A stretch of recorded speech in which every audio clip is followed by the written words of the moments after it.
Introduce now Spike, because you see we all play a role and then we all point the finger and we all feel better than the other. This is why I wanted to drive the point that I felt so good, but at the end I was in the same pain. You know, this is exhausting, right? I'm exhausted just talking about this, and we had to live through it. Can you imagine the exhaustion?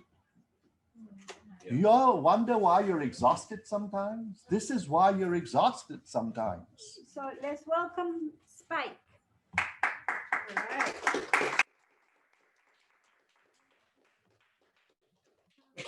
Jack.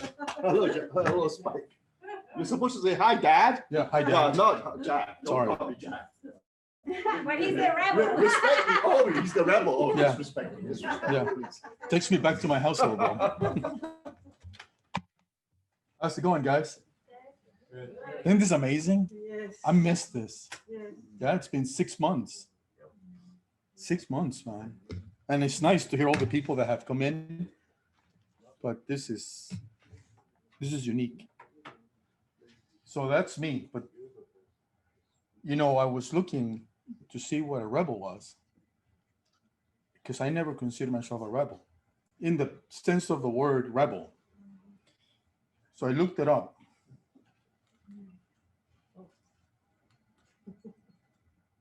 It's not working. It's rebelling against me, you know? The next one. The very next slide.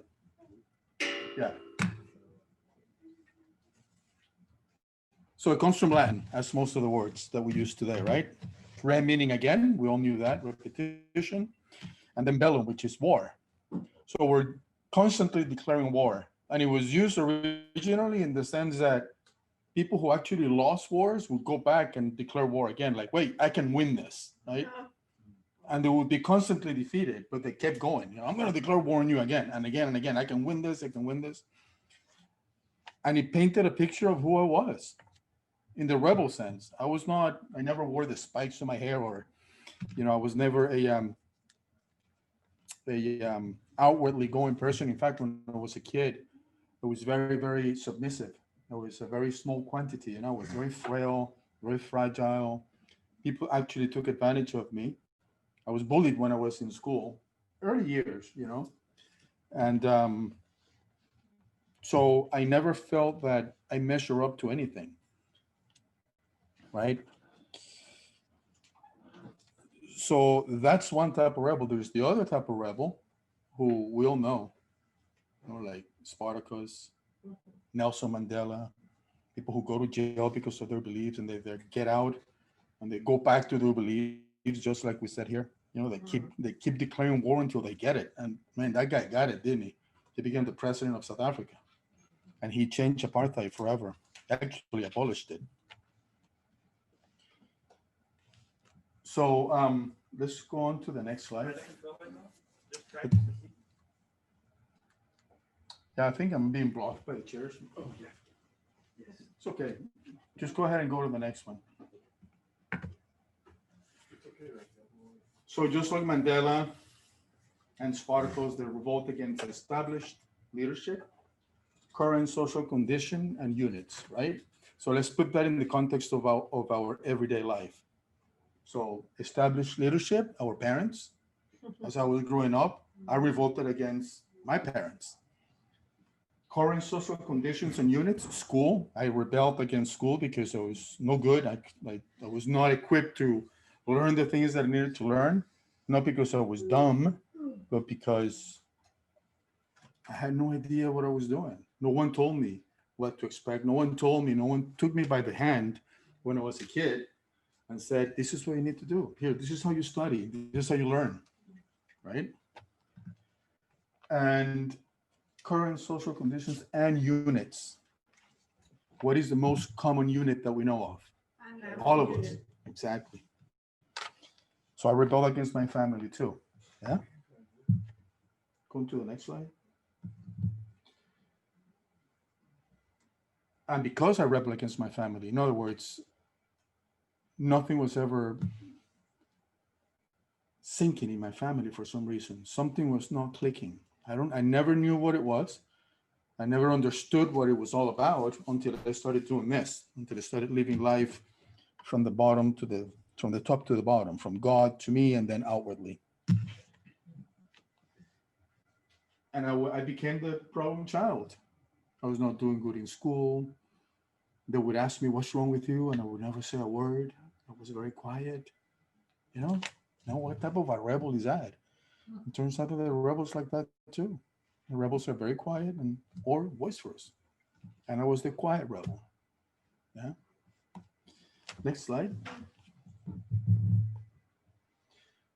And it became apparent to me that the big question was, what didn't I get when I was a child? As I was doing this whole process of Hope4Life, of emotional health, emotional learning to be emotionally intelligent, that was the question that popped up. What didn't I get when I was a child?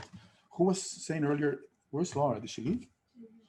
Okay, she was talking about, I want this. I don't remember things. I don't know what happened. Well, I didn't either, and I've been doing this for 8 years. And in the past 3 years, a lot of things have come up that have really given me a clearer picture of what's going on in my life. Keep knocking this. So what I didn't get was credibility. And I want to tell you a story about that credibility, how it all started. Yeah. This is the earliest memory that I have of me as a child. And I've shared with you, 3 years, something has to be repeated, but this is so worth repeating. My brother, he's 2 years older than I am. And he was in first grade. So I must have been in pre-K, right? And I remember all of a sudden this scene of my father asking my brother if he had forged his report card in first grade. Imagine my brother's fear. Something must have happened. Obviously bad grades, and he was trying to, he withheld. Later I learned that he had withheld that report card, which was given every 2 weeks back home in Caracas in Venezuela. And he held on to them till the next period, and then he forged them all. So instead of the F's and D's, he put all A's. And of course, a kid in first grade doing teacher like scribble, it was clear that he had, forged the report card. But my dad wanted to hear from him. My dad wanted to hear the fact that he had, cheated and lied. And I remember my brother kept saying, no, I did not lie. I did not lie. I did not lie. I did not forge. I did not forge. No. Until my father said, if you tell me the truth, if you tell me, Dad, I forged the grades, nothing would happen to you. This will be over with. Just come up with it. Like we've learned here, right? Bring it to the surface. Things will get solved. The truth will set you free. Right. Well, the truth got him beat up because as soon as he said, Dad, I forged my grades, all I remember is my brother screaming, from belted. And then, it's like, what's the message? I will never in my life, me as a pre-K kid listening to all of this, I am never going to tell the truth, period. This is the fruits of telling the truth, getting beat up. And what else? I'm not going to trust authority ever in my life. My dad's lying. My dad, he's not trustworthy, right? What am I going to do? No way am I. In the back of my head as I grew up, I'm sure, I don't know, because I haven't been able to go to every single instance in my life, but I know that must have been in the back of my head. I know that the fear of getting beat up for telling the truth and being honest every time that I screwed up in my life, as little as it was not worth the potential of getting beat up the way that my brother got beat up. Wow. And I carry that with me for little stuff, little lies, I lie about everything. You remember. As if I don't lie today. I still lie. But less. Yeah, but that was the message. I will never show the truth. And knowing that I couldn't tell the truth made me feel rejected. Knowing that I couldn't tell the truth made me feel hurt. And it also made me angry because it was frustrating to have to say something and not being believed.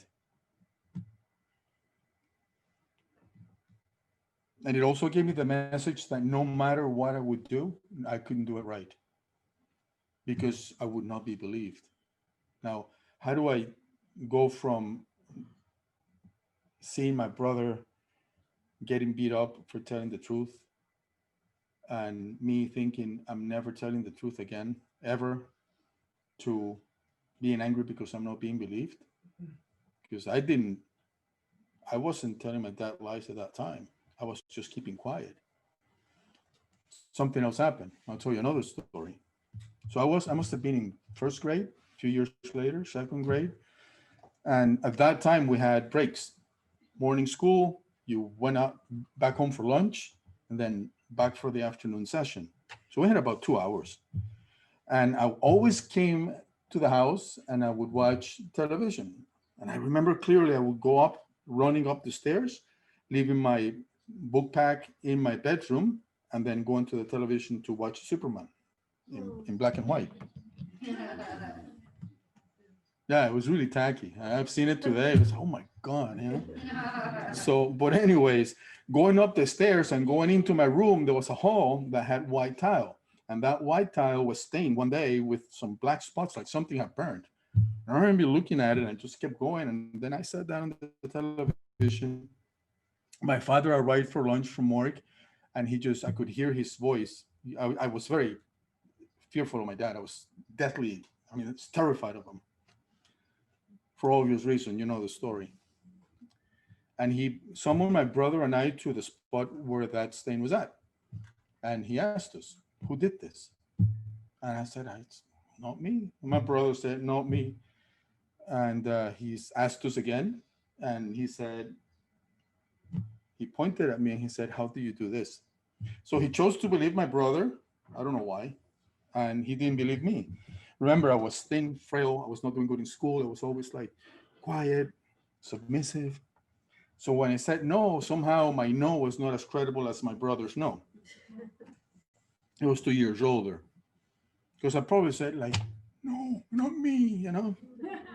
I'm thinking because I was terrified of him. So I'm just thinking in my head, why would he choose to believe my brother and not me? Obvious possible answer, right? I mean, the way that I said no must have been like very afraid and he did something wrong. So he said, I'm not going to give you a gift until you tell me how you did that. So, but I didn't do it. A Christmas gift. Christmas gifts, yeah. It was close to Christmas.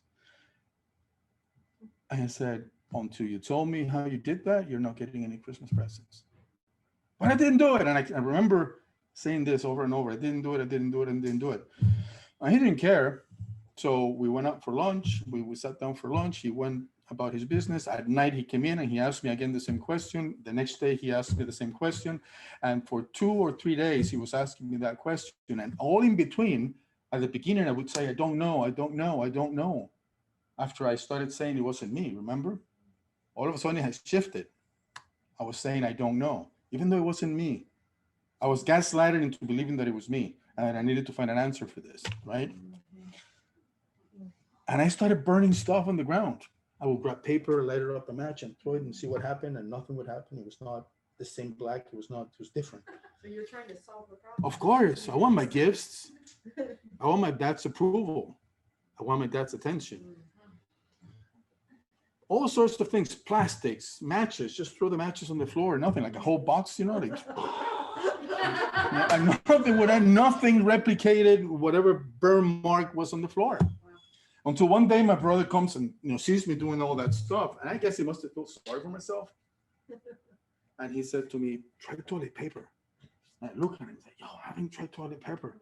So I bring the toilet paper from the bathroom, which was right across from that stain in the hall. Throw it on the floor, light up a match, and hallelujah, man. The stain was back. I couldn't wait for my father to arrive in the lunch break so that I could tell him how I have burned the floor. And when I told him, he goes, oh, good. Remember, don't ever lie. So how did I gain credibility with my father? By telling a lie, man. I mean, it's like, how crazy is that? So that defined the rest of my life. I would gain credibility by telling BS all my life. And I did. My wife and I had a business that was based on lies, and we gained so much credibility out of telling that BS so well. I was conditioned all my life to not be honest. Yeah.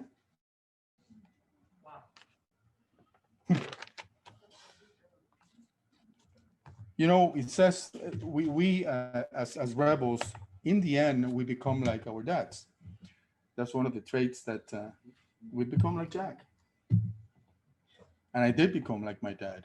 I was judgmental. Because I lied, I did not believe that anyone was being honest with me either.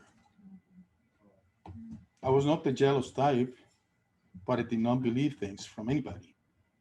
Do you remember? It was always like, yeah, I don't know. There's something fishy about that guy. I don't like that girl. I don't like old people. I engaged in fights with old people too. I mean, what the heck? Everyone was a jerk. Everyone was a jerk. Most people are still jerks. I'm working on it. I'm seriously working on it. All right. Some of you are not jerks yet. Yeah, I don't know you all.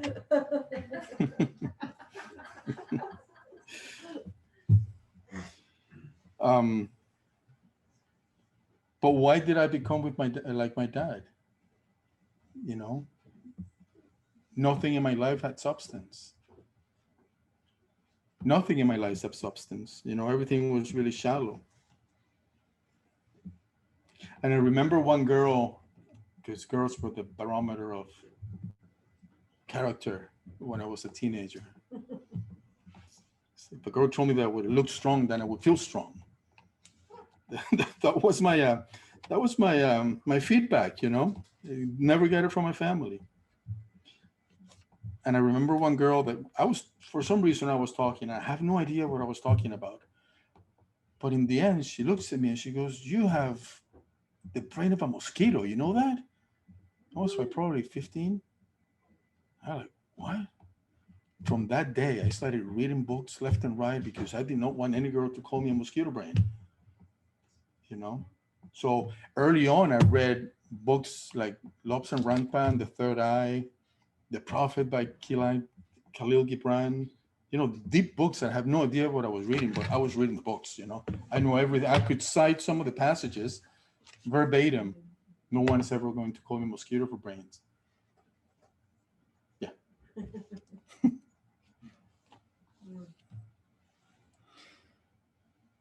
And I did the same with my parents, you know.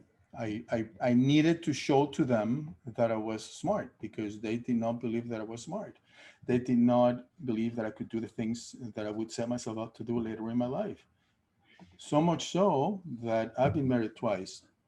And the first time that I got married, my first wife came to me and said, you know, your father just came up to me a little while ago. They came to the house for lunch on a Sunday.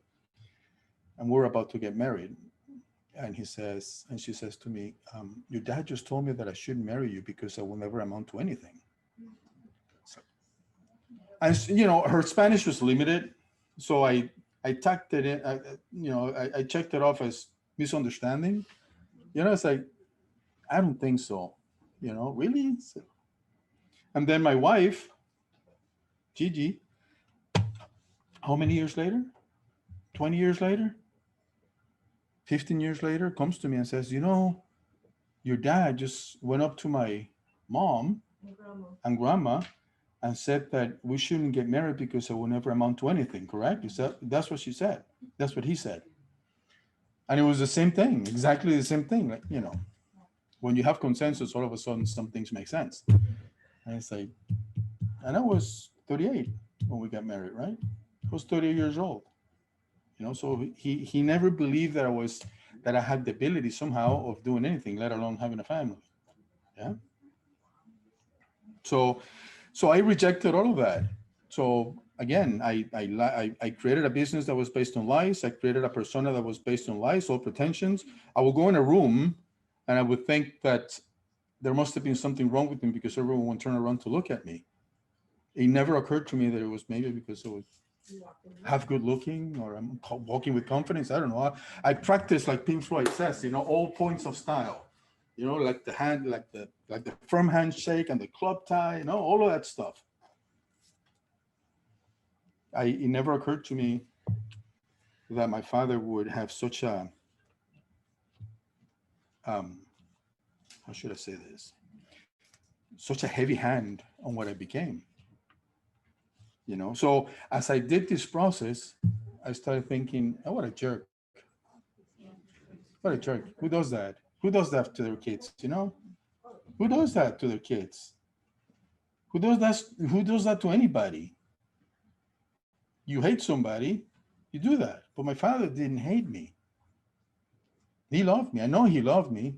I saw him, I didn't see him die. He wouldn't allow me to see him die. But I saw him in his deathbed, the last week of life that he had, and he did tell me that he loved me. Yeah. I did a Catholic retreat called Emmaus, and he wrote me a letter saying that it was very short, just one sentence. I love you very much. You have no idea how much I love you. So this was about a year before he died. So I know that he loved me. You know, I only saw him cry once when my mother died. Yeah, and he never died. He never cried again. So he had a problem showing emotion. And I started thinking, why did he have so much problems? You know, like you just said earlier today, you know, it's not their fault. It's nobody's fault. Because as you go back, I realized that my father had been given for adoption when he was a baby. And then the family that adopted him sent him back because they were having a family of their own. And then that family, my, you know, biological grandparents, his biological parents, sent him to a boarding school. So how can you show emotion? I did a year of boarding school. You could not show emotion there. I mean, if you show emotion there, you were tagged. You know, no one wants to be tagged. So, why am I saying all of this? Is because it was not his fault. He tried his best. Yeah, he tried his best. He just didn't know how to give affection. He didn't know how to show emotion. War came. What emotions are you gonna have during the war? Survival, man. Yeah. So survival. He taught me about survival. I'm here, standing up. You know, at 61, still alive after all sorts of things have happened. But that's the only thing he knew how to teach, and he taught it well. But after that, nothing else. So I'm sitting at 60. I'm sitting at 50 years old, 52, something like that. I've been 8 years in this. I'm sorry, I'm not good at math. And I realized, I said, man, I pretended to, because I fought with them. I was as a rebel. Go ahead and put the next slide. As a rebel, I realized that there were many things that we do. You know, we are the ones that fight at home. We're the ones that show at the family that there's something wrong with the family unit, even if I didn't know it. But I'm fighting there. As I grew, as I got out of my house, as I left the house and I decided to do life here, uh, um, you know, I was able to realize that I could do and I could accomplish whatever I wanted to do and accomplish. And that happened. It was all based on lies, but it happened. So at least the level of understanding of confidence that I could do whatever I set out myself to do was there. The modus operandi of how I went about it was still dysfunctional. I had no idea, yeah, how to go about it. And I have learned here, you know, over 8 years of this, eventually you get some things right. If you are plugged in, if you're connected, if you are committed, because this is painful, yeah. I mean, I'm here shaking inside. 8 years later, this is painful. It's painful to hear, it's painful to experience, it's painful to live, but it's great to resolve. It's great to resolve. It's great to forgive. It's awesome to understand that we don't have to depend on the people that are in front of us, the circumstances that we live day by day, to be thankful for life. It's rather the other way around, whereby we're getting this unbelievable source of love from a father who has no expectations of you other than to listen to him. That's all he's asking. That's all he's asking me, to listen to him. The prayer of stillness, is that what we just prayed a little bit ago? You know, I didn't know what that meant. Being still. And it has been the most revealing aspect of my life. Understanding that in being quiet, I was referring to what you had said earlier, as to memories that you have, that you don't have. And I'm like you, I have very few memories, but the more still that I am, Laura, the more memories that come in. And they come in trickles. I have like 3 or 4, but they're that 3 or 4 that I have needed, that I have given, that I have been given. And the memories are super clear today, So, Giorgio, yeah. can you share about your college and school rebellion? Yeah, I want to give you some tips, yeah, real quick about what I did. I always did the opposite of what I was told to do because I couldn't do what they asked me to do right. So I would do the opposite thing really good. Don't do drugs. I will do drugs. Let's try them. Oh, all of a sudden I have a group of friends that do drugs. Great. What are we going to do? I don't know. Let's do whatever. Okay, let's do whatever. I know somebody that actually gets drugs from Colombia, and I know where he keeps them. Oh, let's break into his apartment. Yeah, why not? Let's do. So I was still, didn't have to. I had a privileged childhood. I had a privileged life. I still do. It's a different type of privilege. It's that privilege. And yet I'm breaking into homes, stealing drugs. What am I doing with my life? I'm looking for acceptance. Yeah. I became a drug addict. I became addicted to marijuana. I became addicted to cocaine.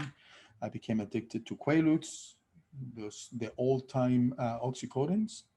Those were the ones at that time, Quaaludes. Call them gorilla biscuits. I became addicted to alcohol. So I would do them all together, with a death wish sort of thing, I really wanted to die. And I used to think at that time that I wanted to experiment in drugs because it's fun to feel different, right? It's fun to get buzzed after a couple of drinks. But if you're constantly getting drunk every time you pick up a drink, then there's something wrong. And every time I did drugs, it was to get wasted. Yeah. And it wouldn't be days on end that I'd be wasted, but it would be the great majority of the day for several days that I'd be wasted. So there was a lot of pain in there, unresolved pain, And I have, through this process, understood where the pain comes from, credibility, what were we searching, and what are you searching? What is it that is missing in your life that you never got as a child? That was my answer. That was my question. And until I found the answer with that memory that came in, I was stuck.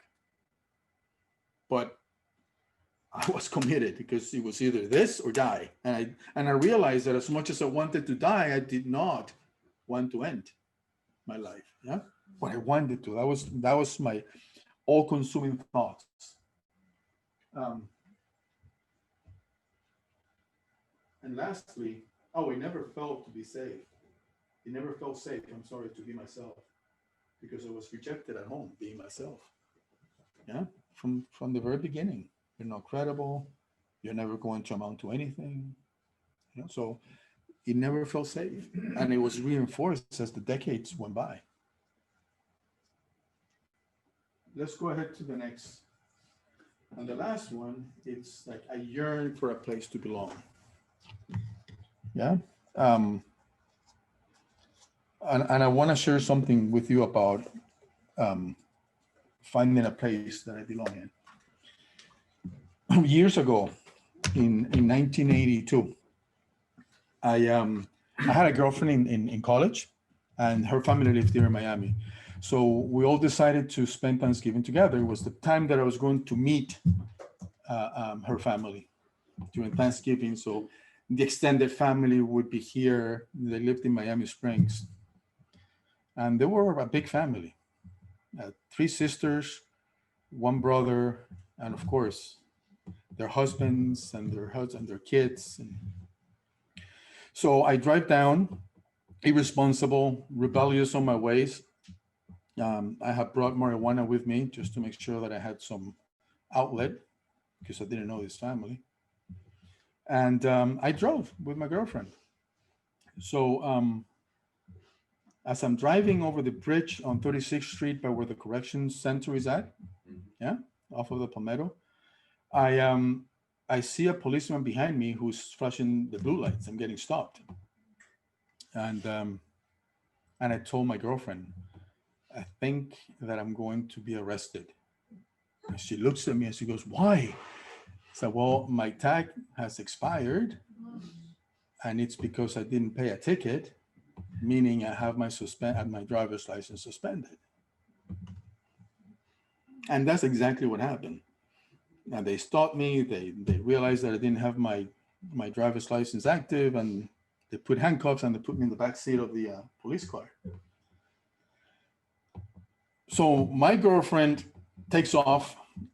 There were no cellular technology then, and she goes to a payphone to call her family to tell her what's going on. Why? Because her sister was dating a policeman, and maybe if the sister comes in, they'll let me go, right? It's no luck. So what happened was that her sister comes in with her husband, with the mother, with a bunch of members of her family. I never met him before in my whole life, right? So I'm in the back seat of the car with my handcuffs in the back, and I'm going like, hi, nice to meet you. Hi. No, I didn't say that. But so it's like, this is pathetic, you know. I'm like, this is embarrassing. I'm like, I wanted to just be erased from existence at that point, you know.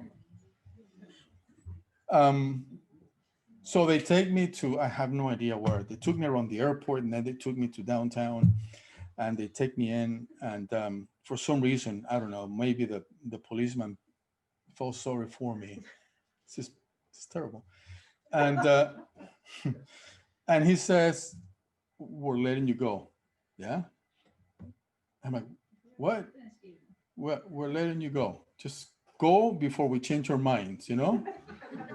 That's what he said. Go before I change my mind. Just go, you know? Says, okay, so where do I go? I had no idea where to go. So they pointed me out. The door opens and there's like a waiting area. And there's all these people who looked at me like a criminal. I never felt like a criminal.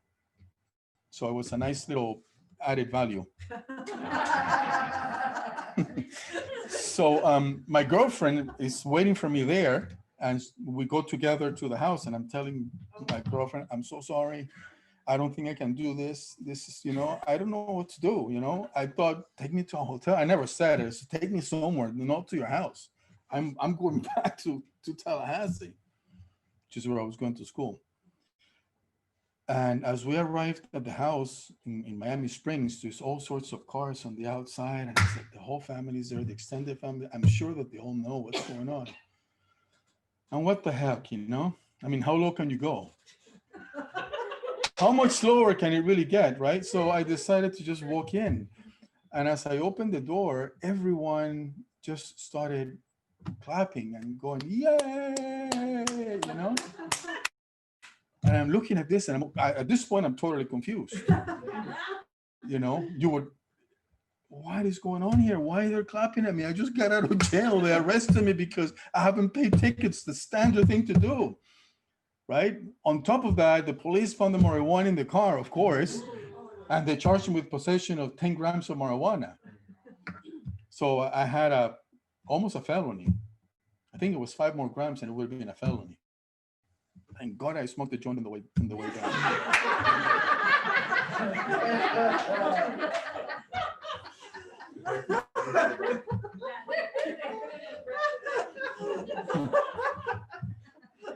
One of the few times that I was like, thank God for drugs, you know? I would have had a felony record today. Yeah, so I'm confused, and there's marijuana smell in the room. In the living room, stinks of marijuana. That's the next thing that comes to me, you know. And I look to see where that is coming from, and The brother turned out, it's smoking a joint and is blowing smoke on the dog. So I take a double look at this, like, what is going on here? You know, what is this? And they're all happy, they're all hugging me, and I'm, of course, letting myself be hugged, you know, because I'm in shock. And it felt good. I belong. I belong somewhere. I love that family. They were actually embracing me for who I was, a total fuck up. I'm sorry. That's what I'm. Come on, guys. Yeah, I'm not judge. I'm not really big. Nobody uses those words. Okay. Okay? Yeah. Yeah. Oh, thank you. Yeah. Thank you. No, but what I'm trying to say is that let's look at it from the outside in point of view. Yeah. There's a guy who just went to jail, drug charge. I had a knife in the car because we had apples, and she was peeling the apple because I don't like the peel. So she was being nice enough to cut it for me, and they used that as possession of a concealed weapon. Yeah. So that was an added charge. So possession of a concealed weapon. You never met me, and you look in the book and it says possession of concealed weapon, possession of 10 grams of 10 grams of marijuana, right? Suspended driver's license, unpaid tickets, no insurance. Who is my daughter dating? Who is, you know? They didn't care. I don't know what they saw, because I couldn't see it myself. At that moment, I didn't want to go into the room. But they did. I mean, in their dysfunction, they're a bunch of rebels just like me. They were embracing me, you know? And I love that family. Things didn't work out. Obviously, you know, in the end, you know, things will not work out. But the point is that I stayed in a place where I belonged for as long as I could, and they embraced me for as long as they could. Eventually, we parted ways, but the memory is not about all their dysfunction. The memory is I was embraced, I was accepted. It was the first time in my life where anybody said to me, I dig who you are. I dig who you are. Come back anytime. And I did. Used to hang out there all the time when I moved to Miami. Why am I telling you this? I found a place today at 61 years of age where I belong.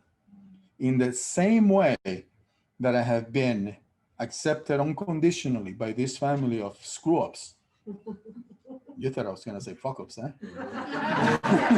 So, in that same way, this place here, this place, and that guy, and this lady, Giovanna and Lucky, yeah, they accepted me for who I am, for who I was, which is the same person. I'm the same person that I was when I was not paying my tickets. It's just some things in my life have been resymbolized. You know, there's some memories, Laura, that I don't have yet, that I haven't, for which reason I haven't resolved many of my issues yet. They'll come at the right time. Right now, I have, sometimes I feel like I'm still the monster that created damage in a lot of people. Yeah. But I have the understanding, the faith, the knowledge, if you will, that it'll get worked out. It will get worked out. It got worked out for me so far.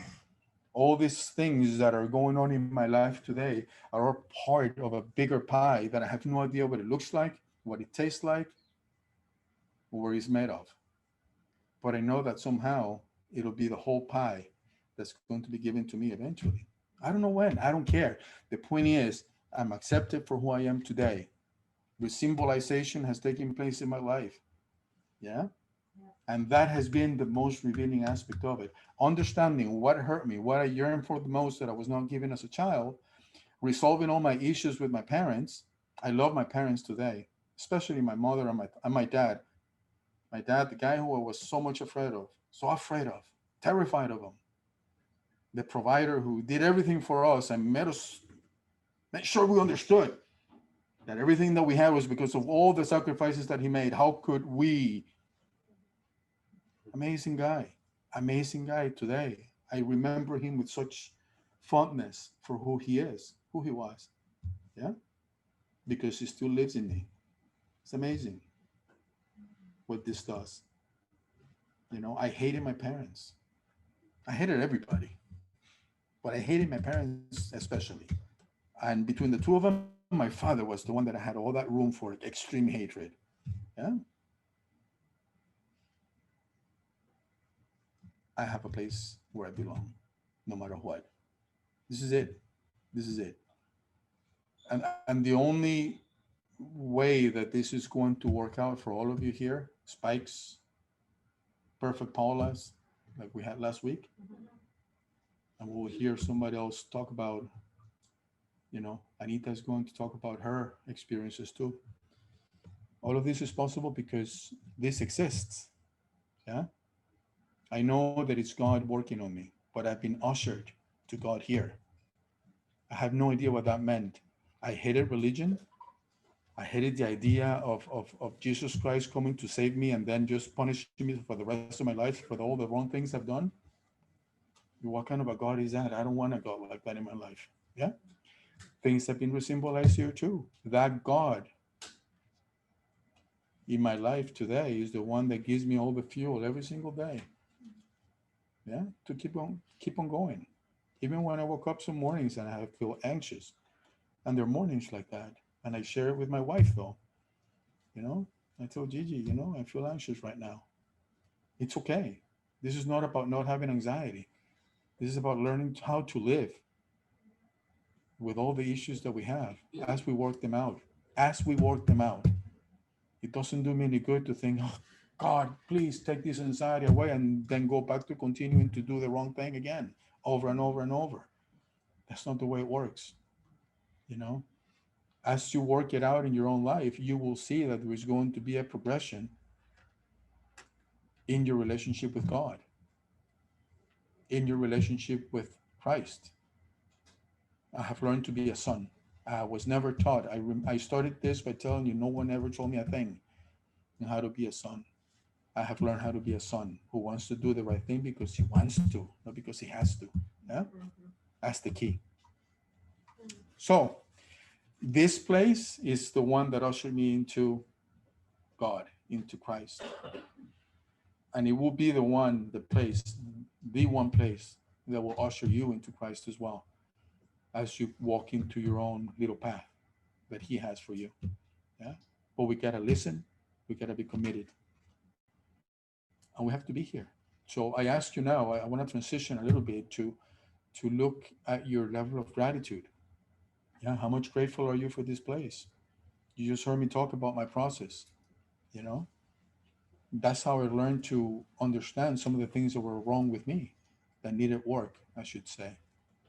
You know, even that word, what's wrong with me, as to what I need to work on, has made a huge difference because I condemn myself, right, for all the things that I've done wrong. And there are consequences to pay, sure. But that's not God punishing me. That's just a simple consequence of my undoing. And understanding that has really symbolized who God is in my life. Yeah. So I'm not ashamed to believe in Christ, to think that Jonah spent however number of days in a whale's stomach.